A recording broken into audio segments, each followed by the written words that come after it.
Welcome to Ecological Design, a webinar by me, Oliver Osnoss. I have an MS in Ecological Design from the Conway School. Prior to that, I did my undergraduate degree in Environmental Studies with a focus on renewable energy and ecological design. I'm a practicing designer and enjoy sharing my knowledge through my work as a horticulturist at Poly Hill and our educational mission. The goal of this presentation is to share with you my understanding of ecological design as well as my design process for creating ecological landscapes. So what is ecological design? It's not a clearly defined field, and people joining this webinar probably have different ideas about what it is. It's made up first by the word ecological, which is the concern and relationship of living things to one another, and design, which is a plan meant to communicate concepts, processes, and objects. These two spheres are the ecosphere and the technosphere. The ecosphere is the sum of all living systems. The technosphere is the environment that is made up or modified by humans. So design is meant to make things work better, and ecological design bridges the gap between the ecosphere and the technosphere. The extent or overlap of these two spheres predicts the relative success or failure of ecological design. So to help think about what ecological design is and how to make it practical, there are 5 guiding principles, and these were outlined by Sim van der Ren in his book Ecological Design. The first principle is solutions grow from place. So using local materials and knowledge, you start with what you have. The second principle, ecological accounting informs design, is a bit more complex.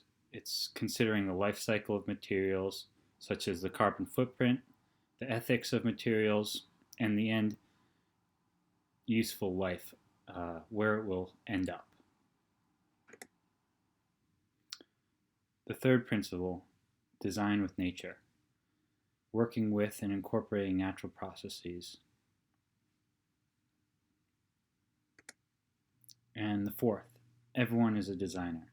So you are a designer, absolutely. Every time you plant a plant in the garden or even just make breakfast, there's design at play there. And that should be acknowledged.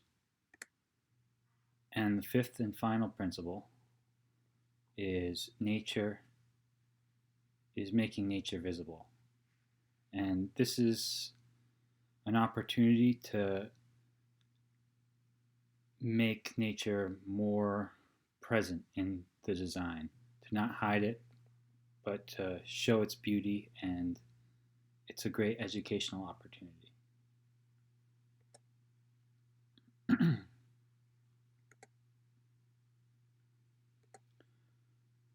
So one thing that we can look at here is applying these principles to a highly contentious debate here in the community, and I can bring this up since everyone is muted, and that is grass versus artificial turf.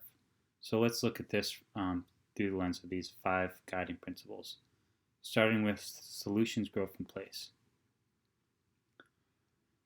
So one option here can be grown literally in place, whereas the other one is manufactured and imported using industrial processes.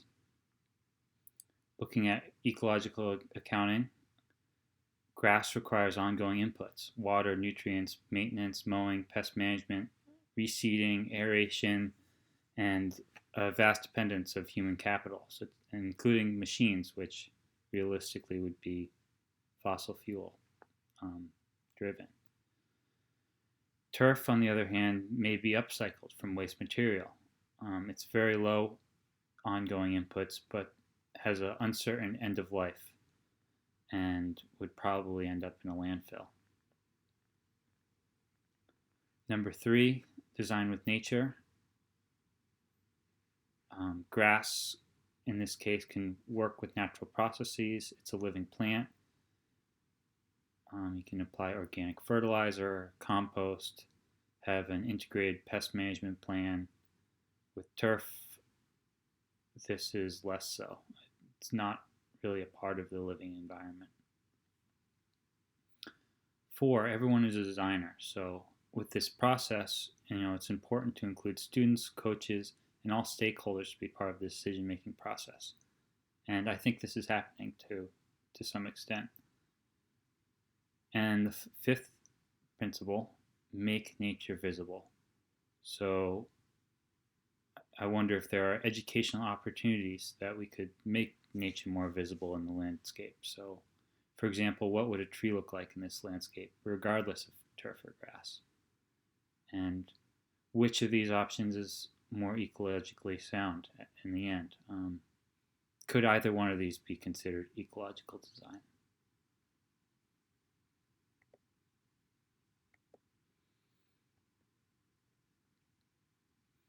So applying these principles, they can be applied across different scales. There's products and technology, residential site design, institutional and commercial planning, community and town planning, and regional planning.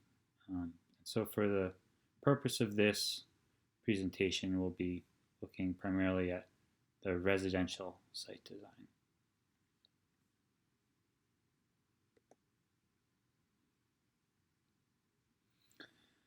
So what makes a landscape ecological? Is it a holistic approach, accepting that everything is connected? We live on this planet, and this planet Earth is a closed loop system where everything is connected. And so there's a philosophy here of seeing yourself as a steward of the land, considering the past, the present, and the future, and making decisions that foster life.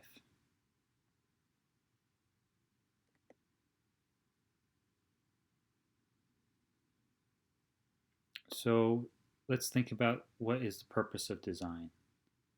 There are many purposes. It could be to organize ideas, to articulate and develop goals, turn these ideas into meaningful solutions, communicate concepts to clients, team members, working through problems before they arise, planning for the future, and hopefully creating a functional outcome. It can be fun, difficult, and rewarding, and it's the designer's job to guide the client through this process. So sometimes the designer and the client are the same person. In my case, I am my own toughest client, and often it is helpful to hire a consultant or professional. Sometimes design can actually feel like this. So it can be an enjoyable process, but it can also be frustrating.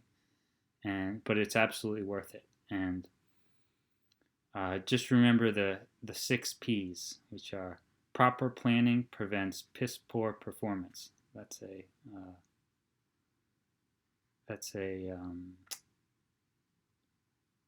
army saying, I think.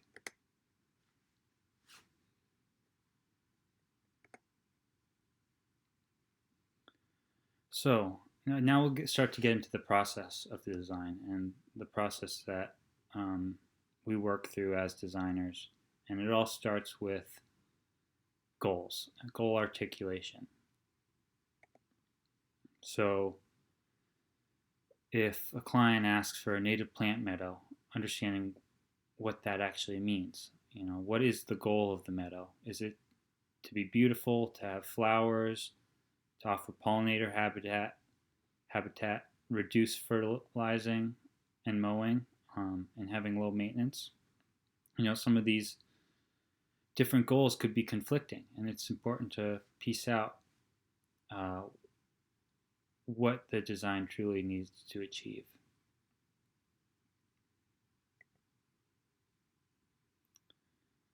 So part of this is understanding constraints.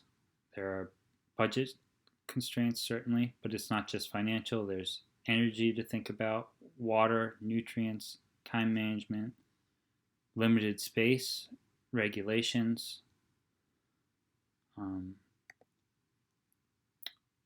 many different things, but these constraints can help you evaluate your goals and make the design process easier by limiting your options. They can also lead to creative solutions. So what was once before a roadblock is now a limbo pole or some other potential benefit.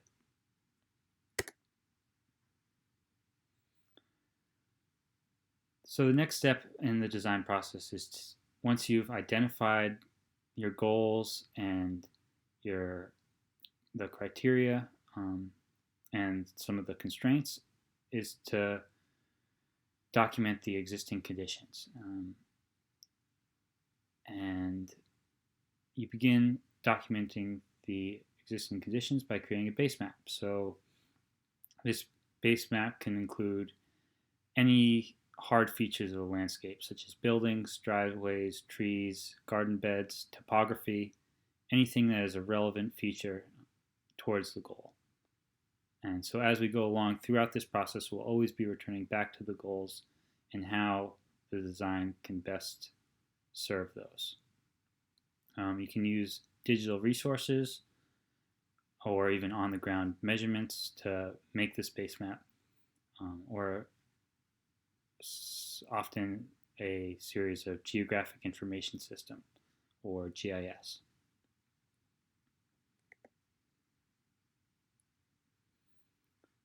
So the next step is site analysis.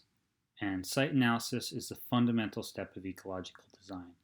You're studying the landscape and understanding how various elements are connected. And this is the first step in the process of design. And we do this in what we call ruthless isolation. So we're looking at each layer of the landscape individually. They can be the different layers. This is just an example. Natural history, superficial geology, topography, hydrology, soils, vegetation, habitat, sunshade, climate, the built environment, regulations, both environmental and cultural, and then these isolated layers can then be layered on top of each other and analyzed, and you can then start to understand the relationships between the various layers. And so this is a form of GIS, and the purpose of GIS is to make complex information easier to understand and analyze by organizing it geographically and in multiple layers. This is now done on the computer using software such as Esri, which is sort of this whole nother world, but it can also be done by hand with trace paper or many different means. And Ian McHarg, author of Design with Nature, published in 1969, defined this process and simultaneously pioneered the field of ecological design and GIS. So I thought it was important to mention him and that book. So just some examples of site analysis here. There's a combined slopes and drainage plan in the upper left, and then a plan showing flood risk, vegetation analysis, sun-shade analysis in the upper right, and then even a wildlife and habitat analysis. So there's many different analyses that you can study and kind of look at, and there's, of course, different ways of doing that, and then analyzing how they relate to each other. And this is what a good ecological design is based on. These environmental analyses can take a long time, and it's important to give yourself the time to learn them.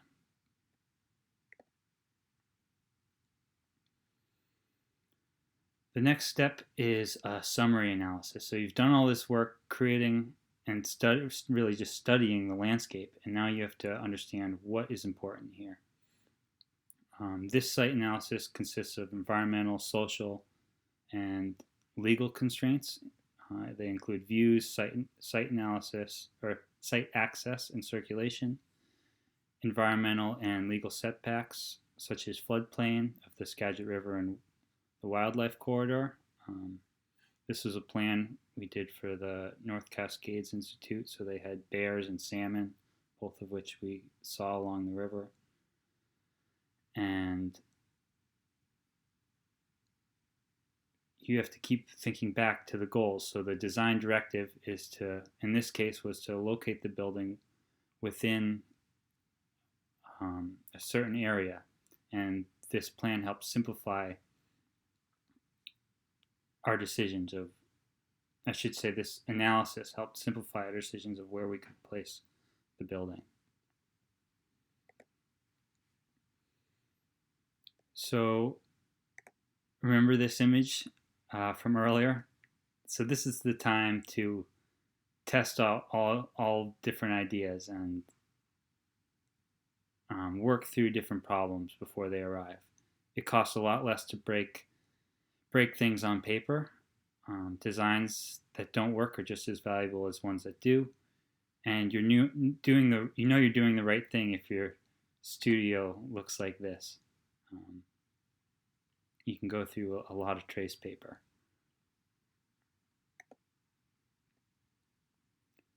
So as you refine your designs, you might come up with several viable options, and you can evaluate them.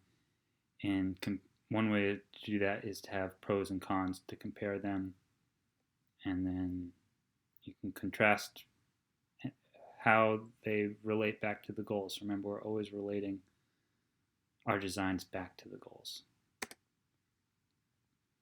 And then the final step in this process, this is the product of the design process that people are most familiar with. It's the final design.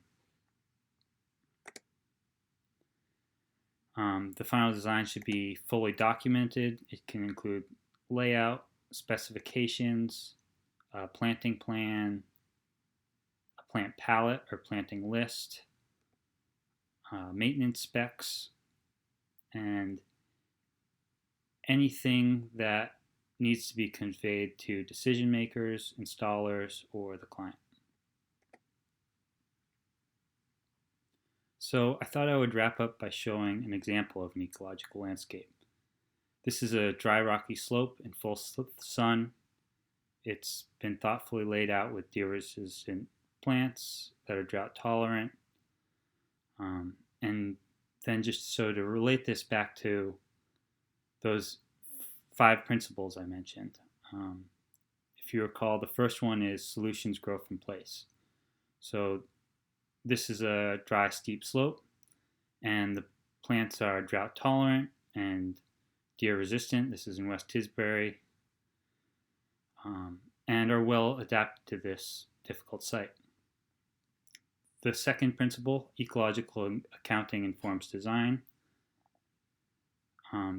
Typically planted residential plants would take a lot of inputs in this location, and they wouldn't look their best. So this garden only requires modest inputs, mostly weeding and editing, and most of the water is used to keep the bird bath clean.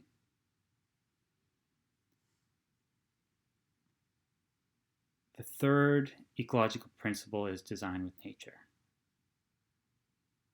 Using natural materials such as living plants, dead plants, stone instead of concrete, which has a high embodied energy, and it's sustained by the sun, rain, and soil.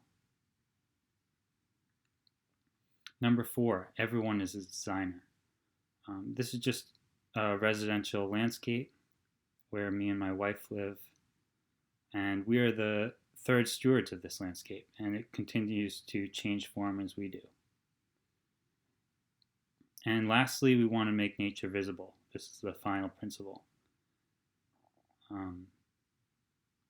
And I think it's obvious that that there's a diversity of species and they mimic nature, and I think that's why I find it so beautiful and why I chose to include this image.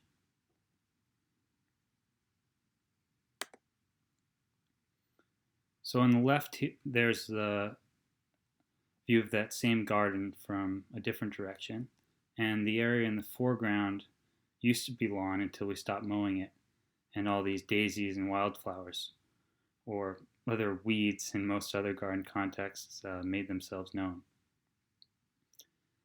And on the right is an extension of that same meadow, or what we call meadow. It's mostly just tall grass that we don't mow.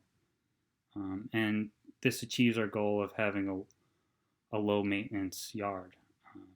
Right now we just mow it once a year. And the bench in the foreground is a Leopold bench. I had no idea that although Leopold designed a bench until I was in need of a place to sit that was comfortable and simple to make. Although Leopold is best known for his writing and his contributions to the field of ecology and environmentalism, as well as science. He was the writer of Sand Country Almanac. And in it, he was the first one to use the term land ethic. It was the Sand Country Almanac was published in 1949, and in it, his final essay was titled Land Ethic, and it was a call for moral responsibility to the natural world.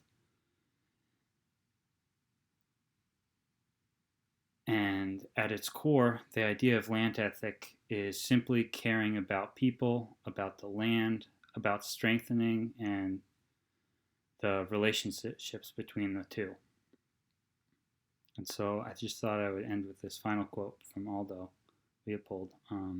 We can only be ethical in relation to something we can see, understand, feel, love, or otherwise have faith in.